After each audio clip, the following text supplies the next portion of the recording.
Here we go.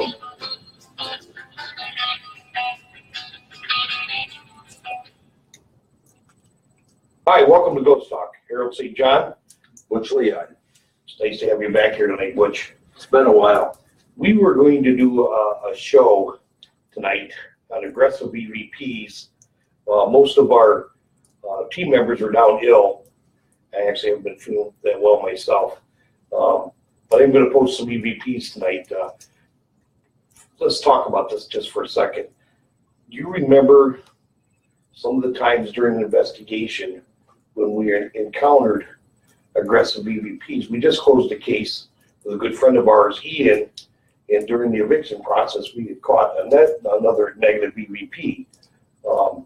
That goes back to years ago when we did our first investigation.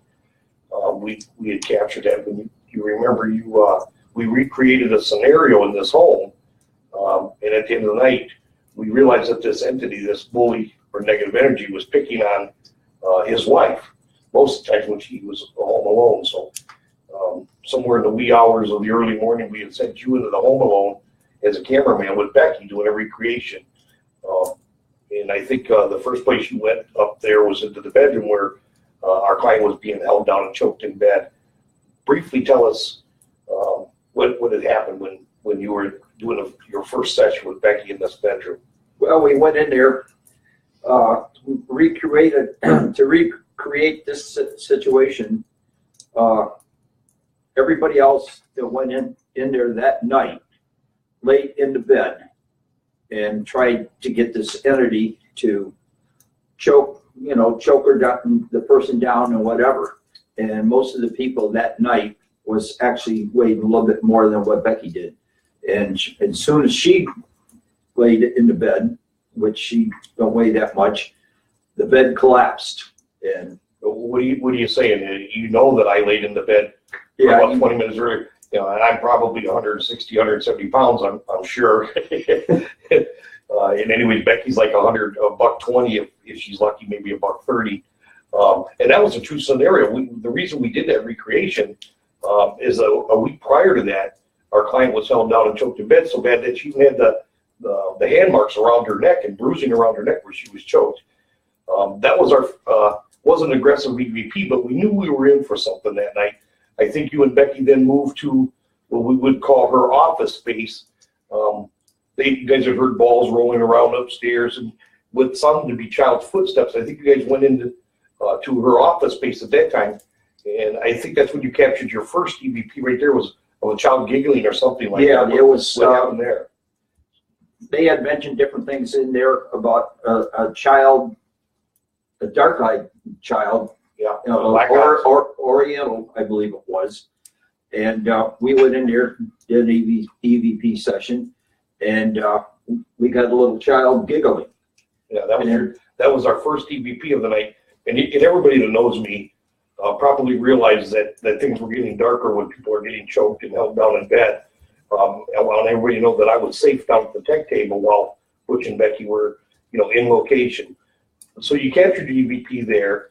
I think you guys made a short trip up to the attic and they came back down. And one of the places that bothered us the most, and I think women can relate to this as well, taking a shower is kind of a personal, private, endeavor when a woman does that. And our client had been attacked in the showers on a couple occasions.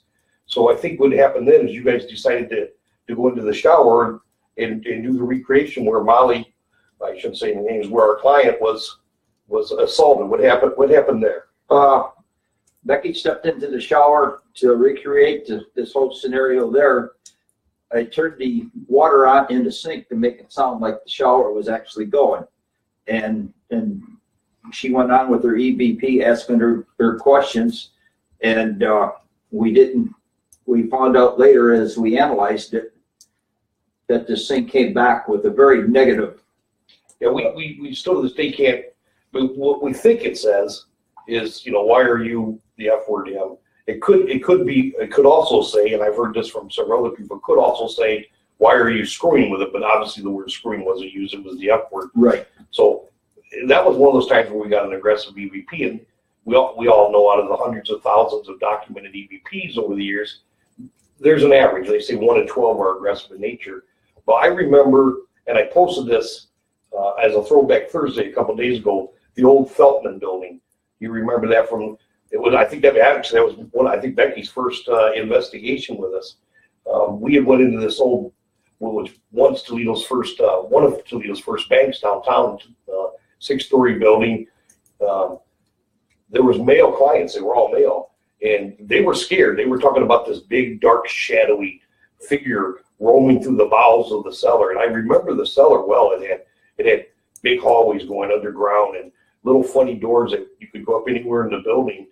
But we got into the evening hours of there, and we had some lights going on and off and some funny things going down in this cellar. And once again, as everybody knows me, this was a huge, dark, shadowy figure that was chasing grown men out of the cellar. So I think at the time, I thought it best, as I've always said, what a genius I am, as one of the founders of this group, and you know how I help with everybody. I thought it was best to lock you up in the vault downstairs, one of the old iron vaults. And you had went into the vault to do this EVP session, and lo and behold, we got another aggressive EVP at that time. What happened? I started doing an EVP session, and as sometimes, as you know, when you're doing an investigation, you also encounter smells. Yes. And I started smelling cigar smoke. And I said, I think I smell cigar smoke. And as I analyzed it later on, it came along with a thing that says, nobody breathe. And with a real deep voice. Yeah, we use that during some of our presentations that we do on the road. And you and I have always, you know, these were Class A EVPs, pretty cut and dry what they were saying. But there's still always a window of maybe what it could have said if it could have been something else. You know, when lots of people hear these things, some people have difference of opinion. This one clearly said nobody breathe. Right. I also believe that it was mumbling something beforehand. You related to the smells that you were smelling in there right before that. You clearly stated on your EVP session. Me being upstairs at Tech and Safe, sipping coffee and making sure that everything was okay and the cameras were rolling. This important job I have here. I thought it'd be in one of the first banks that was ever in Toledo. You know, if you was to go in and rob a bank, one of the first things you would say is nobody move or nobody breathe. And I always thought it was kind of related to that. So, yeah, there was definitely some kind of conversation going on before that. Over the years, we've caught, you know, a lot of negative EVPs. We've gotten a lot of, you know, nicer ones or child ones or no harm at all. So I think Becky's running our camera tonight and doing the show. So I think we have a question or a comment. Oh, just a comment. Dan and Carmen would like to welcome you back, Butch. Well, thank you. And Shelley Smothers says hi to both you guys. It is nice to have. Dan, it's as you know, Butch attended every class for Go Sunday 101 here the past few weeks, and he was at the field trip at the yacht club again. And I had stated to a couple of people, I think you were one of them, that sometimes I'm not the same person when Butch isn't there. I mean, there's a measure of when you've done something so long with one person, you know, it's not like you're married to each other, but you know just about everything you need to know about that other person. And I've always, and very seriously, I've entrusted my life with Butch on numerous investigations that we were on, and some of them were dangerous. So I'm very tickled that Butch has been back with us slowly. And tell you the truth, I wasn't sure if you were going to show up today, and we had talked about it earlier. You haven't been feeling well. I haven't been feeling well. We didn't talk, and boom, you walk in, and I was tickled tonight, and I couldn't wait to pick out your theme song, Fred Bear. You know, it's good to have you back, my friend. So it is kind of cool. Anyways, Dan, thanks for that. Shelley, you know, you're one of our biggest fans. You're always there. I want to continue. If anybody's got an EVP or something that they want to talk about, we'd love to. Those were a couple of Class A EVPs, and I want to move forward. The thing was, just this past couple of weeks, we were doing an eviction at a house in the Five Points area. And during the eviction, and this has happened twice in the past month, where Michelle had been in to do a house cleansing, a blessing. Well, this one was past that. This was a downright eviction of a negative energy. Towards the end of the eviction, after roaming through the house for several hours, Becky was documenting it. I went in your place. You weren't there that day. You know how you go in and you check out the EMFs and make sure the place is, you know, the coast is clear, so to speak. So I didn't want the girls in there alone. So I wasn't doing any document, but I was running through the home and upstairs from the attic down to the cellar, opening up doors and just trying to make sure everything was safe. And lo and behold, when the girls were finishing this eviction, I clearly heard in my headphone something that said, "I'm coming to effing get you." But it was more like, "I'm coming to effing get you." But it didn't say effing, obviously. Now, Dan's watching. Like, Dan was one of those guys that listened to it as well, same as you did. Some people think that it may say, "Stay out of the effing kitchen," which you could have, because here's the thing. I just come down from downstairs. Becky had heard some heavy breathing that she thought it could have been the client's dog. It was no way the client's dog. The videotape shows, and Dan had debunked that as well, that the dog was in the other room. I don't know who was doing the breathing, but very shortly after, within a couple of seconds, right into my recorder, it said that. The good news is that was the last we heard from this negative energy. Was it the same negative energy from the first investigation years ago? I don't know. We shared with you on Ghost Talk a week or two ago. I showed you guys, everybody, the picture of the Shadow Man.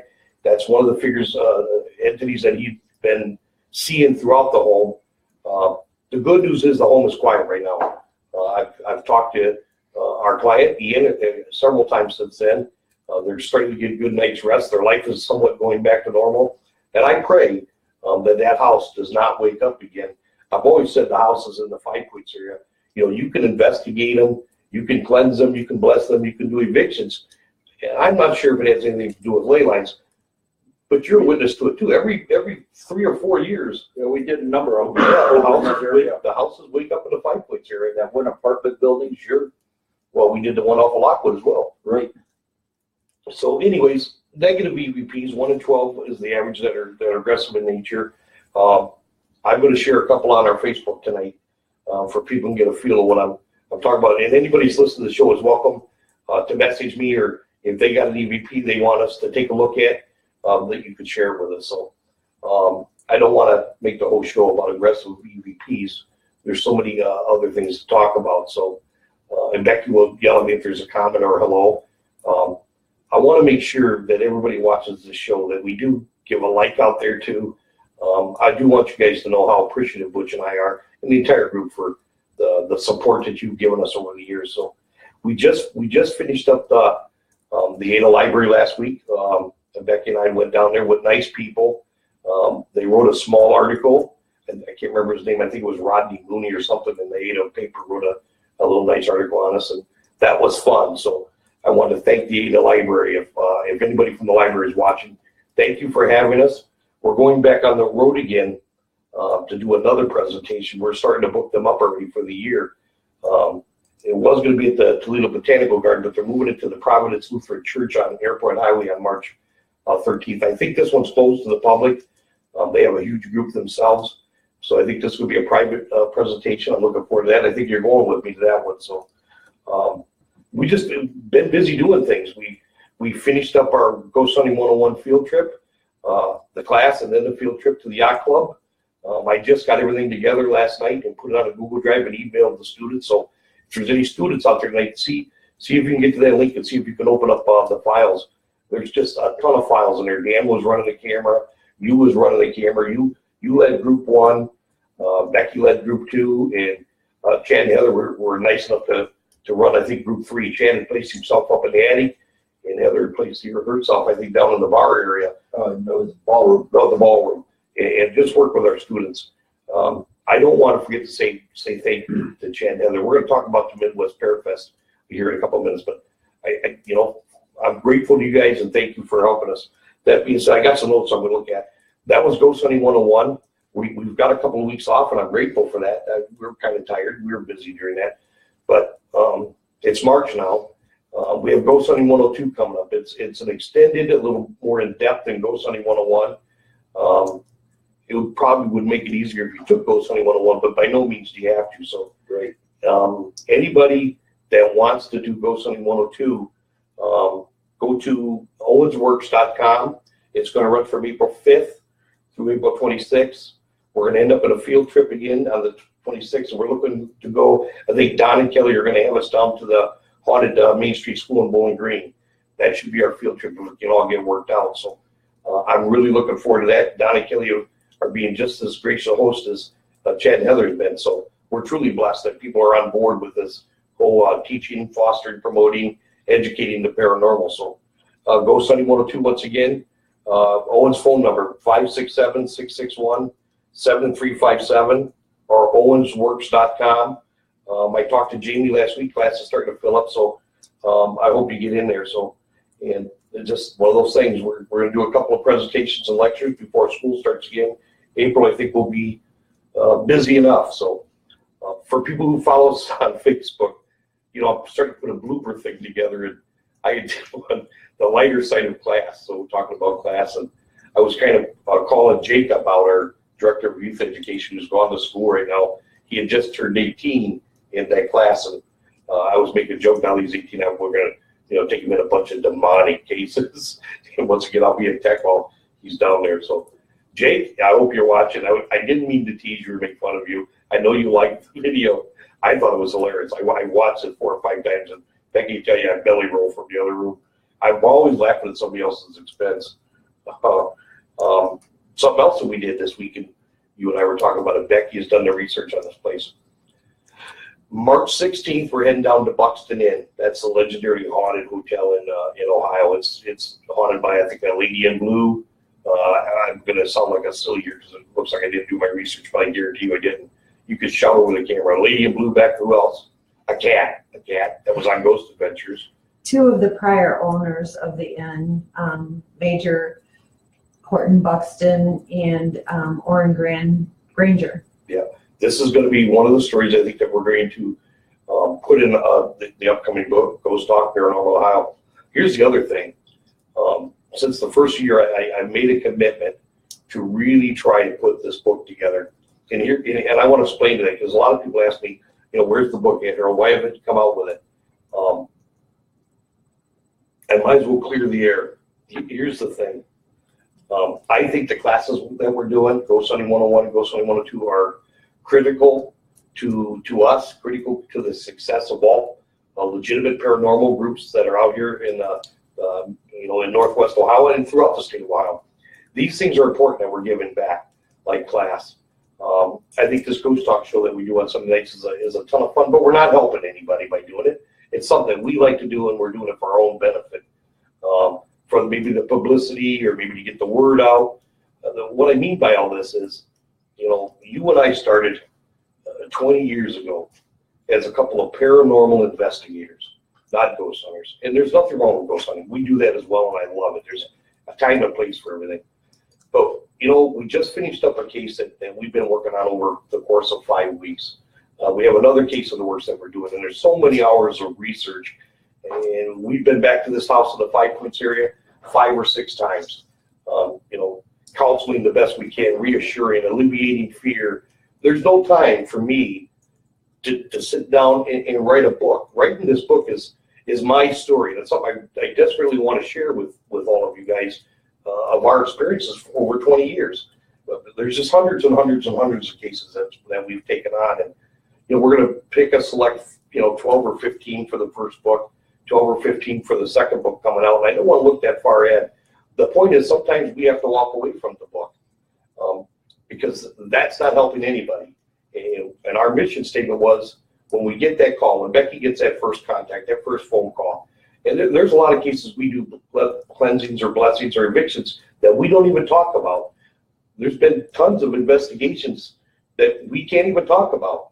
And those are the things that we feel that we're out helping the client and doing what we're supposed to be doing. What our mission statement says, it's who we are. It's our profile. They're helping the people. Absolutely. When we're doing that, I'm so tired, at the end of the day, and my focus it has to be on that and who we are. And sometimes the ghost office upstairs will sit empty for a week when it comes to, Becky had bought me a Dragon software where I could dictate, and she's made it just about as easy as you can. Sometimes with work and our presentations and school is a high priority. Investigations and helping the client is the #1 priority. And that can take you away from all the fun stuff sometimes. We've often joked, which, we're just tired. We've been working really hard. We've helped a few people. In some cases, we'll haunt you for the rest of your life. And that's why I'm looking forward to this Buxton trip. I'm just hoping to God that we don't get that phone call. on that particular weekend that somebody needs help right away because, I don't want to be selfish, but I do want to make this Buxton Inn trip. I do want to do a documentary for the upcoming book. I want the Buxton Inn as a part of our book. I'm looking forward to going down there, meeting people and doing a little investigating. We're staying in the haunted rooms, which is big. But I assure you, if we get that phone call, we won't all be going to the Buxton Inn. Some of us will be staying back to do this investigation because that comes first. And if we forget that, then we are away from our mission statement. It takes away from who we are. So Exactly. I've been asked again a couple of times this week. Becky is editing my Maxwell story right now before we send it off to a polishing writer.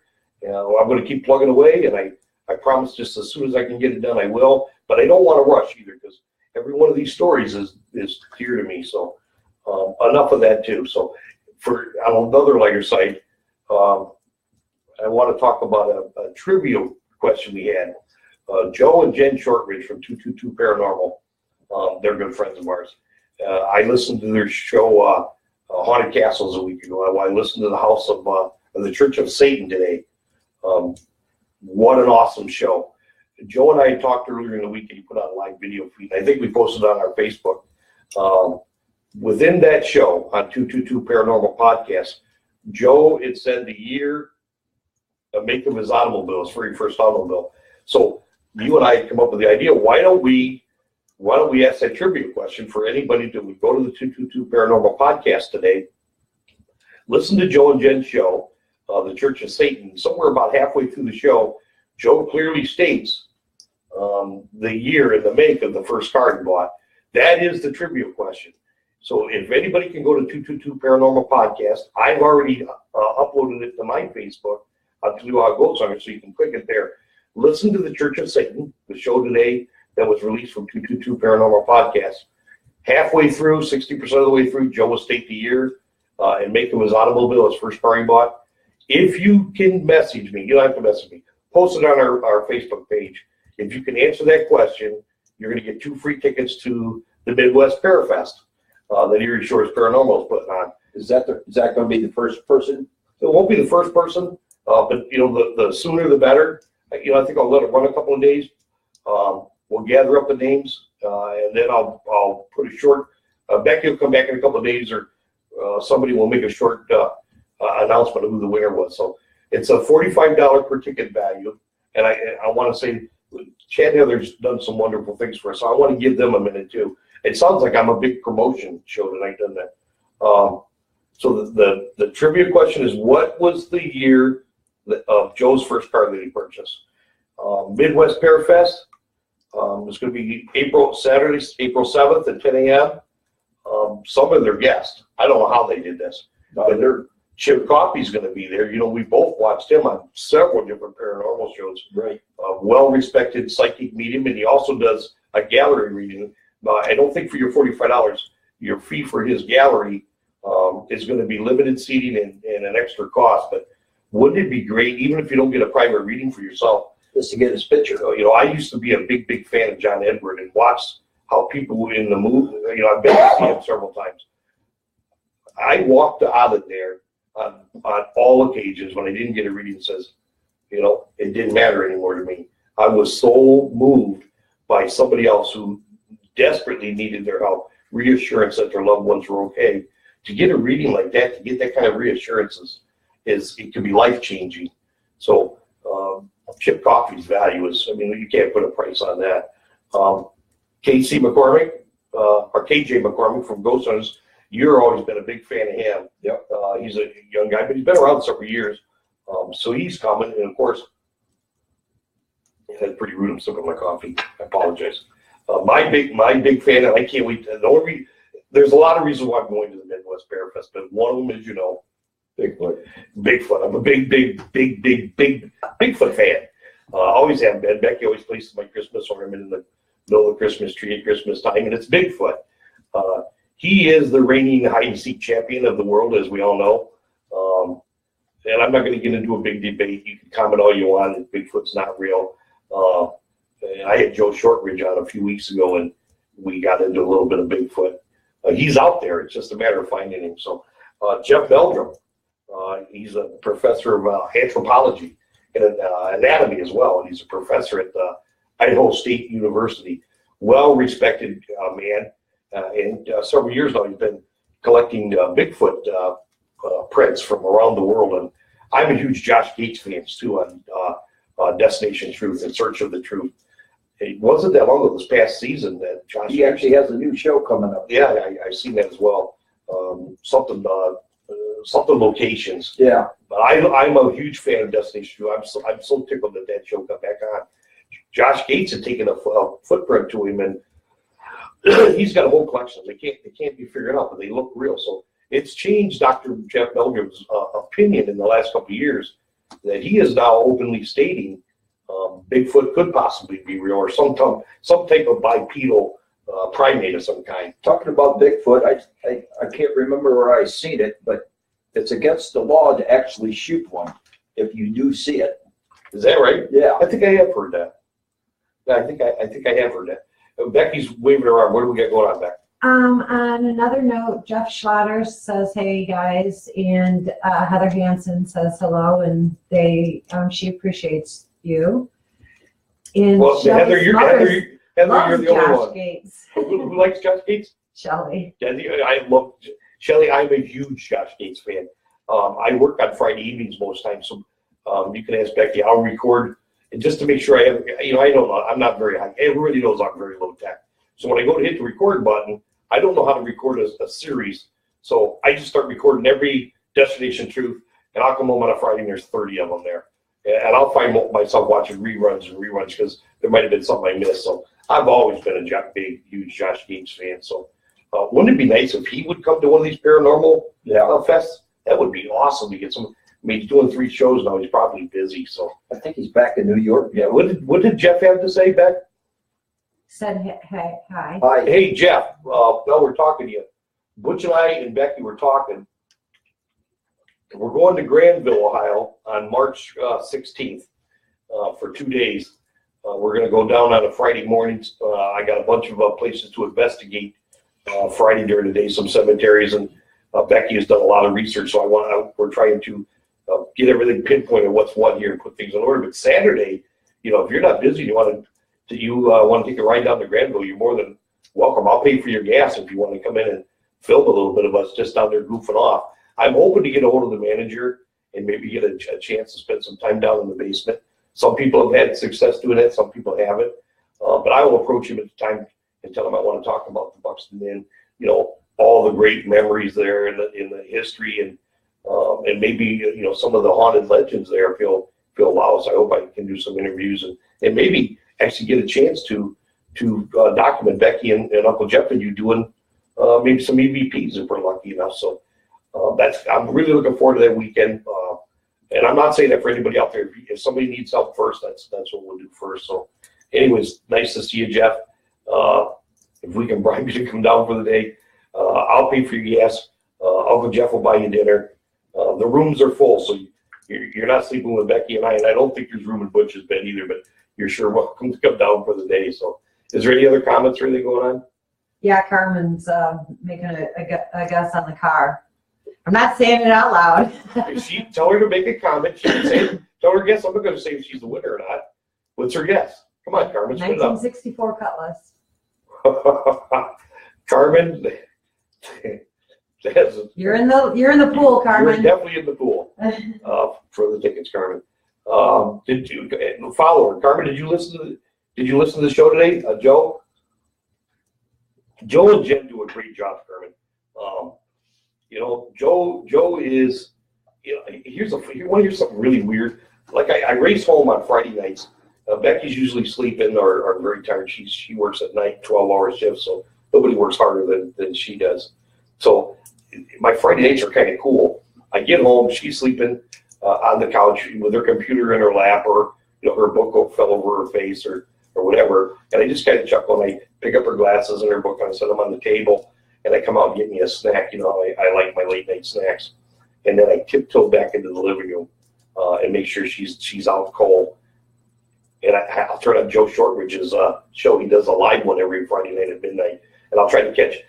No offense, Joe, but I'm always kind of hoping that your show doesn't go longer than 15 minutes because my hand's on the remote and I can't wait to turn on Destination Truth that I recorded. So Fridays are kind of busy. Did Carmen say she listened to the show? Yes, she did. What, I remember the story of the priest and the murder here. So you remember that, where the priest had killed the nun? None. I somehow I'd forgotten about it back in the mid-'80s. That was a huge story. I think I don't know if I should even say this, but I think he just died last year. I think it was at St. Patrick's at Heatherdowns or something. I shouldn't say any places. I'm It was probably St. wrong. Pat's. I think it was downtown though. Yeah, I don't remember. I just don't remember. But what an interesting show. So, anyways, great. Make sure you comment tonight, Carmen, what your guess is. That might be a trick question. I don't know. So, what else is going on? The show was supposed to be about aggressive EVPs. I'll share with them the development. I'll share with them the one on Maxwell. We had captured some more. Like, I want to bring up. I can bring up 100 cases. I was going to bring up winners, but I guess there's no reason to get on all that. But I guess I want to leave you guys with this when it comes to EVPs. I still think EVPs, the electronic voice phenomenon, obviously it just breaks down. You're speaking into a recorder with disembodied spirits, people from the other side that aren't present at the time of your conversation. And they can be nice. They can be man, woman. They can be kind of a bully. They can be negative. They can also be somewhat darker. We just need to be careful when we're doing these things. I still feel it's the number one way of communicating with the other side. REM pods and oviduses and millimeters and all these, the Boo Bear and all that stuff's great. That works on EMFs, but I think, an audio recorder is purely with no outside interference is a great way to communicate one-on-one with an entity. But be careful. I've often said, I've seen even on Ghost Hunters. You remember? I think it was Brian. I don't remember the guy from Ghost Hunters that did this. He was communicating with a disembodied spirit, doing an EVP. I think in the entity it answered him. It scared the hell out of him. I think he ran. If you're going to do an EVP session, be ready for him to answer you. Right. Why would you ask the question if you weren't expecting an answer? They don't always answer, but sometimes they do. But you got to be careful. But I still think when it comes to lying, deceit, trickery, the EVP is a good solid EVP if you can recognize the voice, if you can communicate. Only that, ask some questions that only that entity would know the answers to, if that makes sense. And you can build a rapport, some type of a relationship. I can remember there was a house on Windhurst where you and Becky were communicating with this entity throughout the night. From the get-go. Before session one, you were on your way. You should share that with everybody. You were the type of guy that, go ahead, you tell the story about that. I generally turn my recorder on before I start my EVP sessions, and I was going to do my first session up in the attic, and as I was headed up the stairs, my recorder was going, and after I started analyzing it, this thing told me to hurry. Yeah, you couldn't wait for you to get up there. Couldn't wait for me to get up, man. Once I was halfway up the stairs, after it told me to hurry, in disgust, the thing sounded like a, Yeah. That was kind of, I think, negative. Negative, yeah. That was negative. It was a negative one. And I remember at the end of the evening, it had been following you throughout the house, but it was also following Becky. I remember during dead time, they clearly stated, they told Becky, we were doing 4 college students' house that they had rented. And so that played into this EVP. The EVP clearly stated to Becky, was talking to Becky, Becky, I'm still here in the attic. You can't come in. And then turn around and said, "You stupid students," to the girls. An intelligent Class A EVP, kind of aggressive in nature. So I'll share a couple of our EVPs with you. Obviously, we have a lot of them on our YouTube channel. I don't know how many of you guys that may be watching the show get on YouTube, but get on YouTube and subscribe to the Toledo Ghost Hunters Society if you want to. You can see a lot of our EVPs and some short clips from our investigations.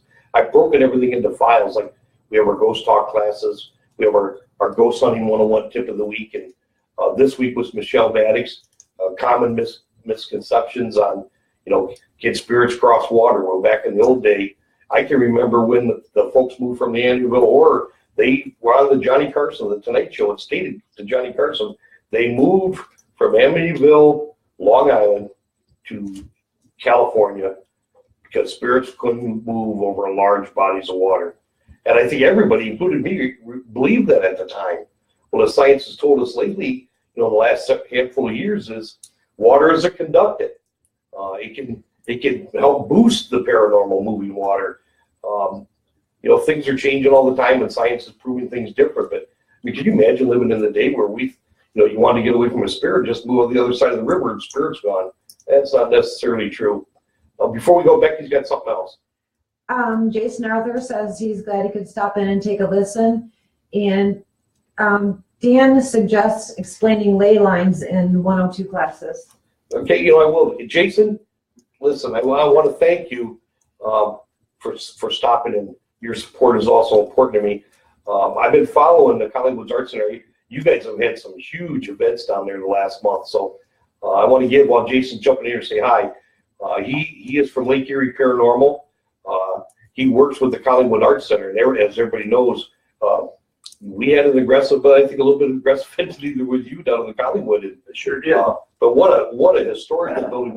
And Lexi, Scott, they're just great people. We do we set up table and shop at their paranormal Toledo convention. So looking forward to doing that again next year. But Jason, while you're on, I want to give everybody a shout out. Go to the Collingwood Arts Center. Find out what's going on there. They have a lot of private investigations. They just did a big public thing a couple of weeks ago, and I heard it was awesome. I couldn't make it that night, but I'm glad I would. But anyways, Jason, thanks for stopping in. Thanks for saying hi. Hope things are going well at the Collingwood Arts Center. So I guess that's enough about EVPs. Once again, I'm tickled that you're here. I'm glad that you're here with me, and I'll double check with Becky to make sure that nothing else is going on. Is there anything else going on? I'm going to play with my phone while I talk. Is there any EVPs that stand out in your mind? I don't think that was it. Talk about the one down in Athens that told us to get out in the piano room. I do remember that. See, that was a funny thing. I truly thought that day that was a child, because it was also the Beacon building for the mentally ill for children, right? And I was so worried about them being a child. But that wasn't a child at all. No. I mean, I don't think it was, you know what I mean? Yeah, that wasn't even at night. It was during the middle of the day. Yeah. I'm going to try to play this for you again if I can. I'm very low tech, as everybody knows. So I'm going to try to play this. Is there anything else going on, guys? If you get a chance, go to 222 Paranormal Podcast, listen to Joe and Jen's show.